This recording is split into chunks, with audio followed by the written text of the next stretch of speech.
屋企咧，如果有長期臥床嘅老人家，清潔咧係真係唔可以忽視嘅。雖然老人家行動唔方便，但係家人都唔可以疏懶佢哋嘅衛生標準㗎喎。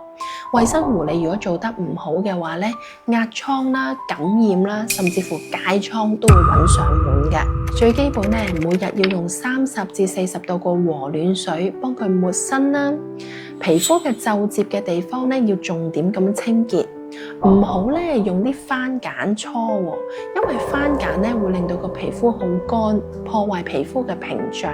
抹乾身之後咧，要搽啲低刺激性嘅潤膚露啦，有時候都可以搽啲橄欖油，尤其是喺秋冬季節咧，可以有效咁樣防止皮膚乾燥，同埋老人家咧好多皮屑嘅。私密處嘅清潔咧，更加係重中之重。每次大小便之後咧，要用溫水洗啦，唔好淨係用紙抹喎，最好咧就用濕紙巾啦，否則殘留嘅污穢物咧就會刺激到皮膚噶啦。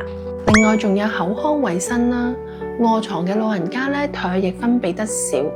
食物嘅殘渣咧，亦都容易堆積口腔嘅細菌噶喎。可以每日早晚咧用生理鹽水或者專門嘅口腔護理液咧，用棉花幫佢抹乾淨嘅口腔、牙齒同埋佢條脷嘅。另外長期臥床嘅老人家，記得咧每2-3個鐘頭要幫佢轉一轉身喎，咁可以防止佢有壓瘡啦，亦都咧防止佢啲口水會逐親嘅。咁老人家咧，其實唔係好適宜咧去搽呢個爽身粉嘅，因為如果老人家佢出咗汗之後，呢啲粉末凝結成塊嘅話咧，反而會令到皮膚容易敏感嘅。喺皮膚有皺褶嘅地方，要保持乾爽嘅話咧，可以用紗布或者細毛巾吸乾佢啲水分就可以嘅啦。指甲長咗就一定要及時修剪啦，以免咧老人家因為皮膚乾燥咧而拗傷自己嘅。衛生護理咧，其實唔係任務，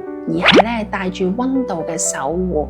每一次清潔嘅時候，可以同老人家傾下偈，動作輕柔啲、慢啲，佢就會感覺到你嘅關心同埋用心。記得點讚、收藏我哋，一齊咧用專業嘅知識守護老人家嘅健康。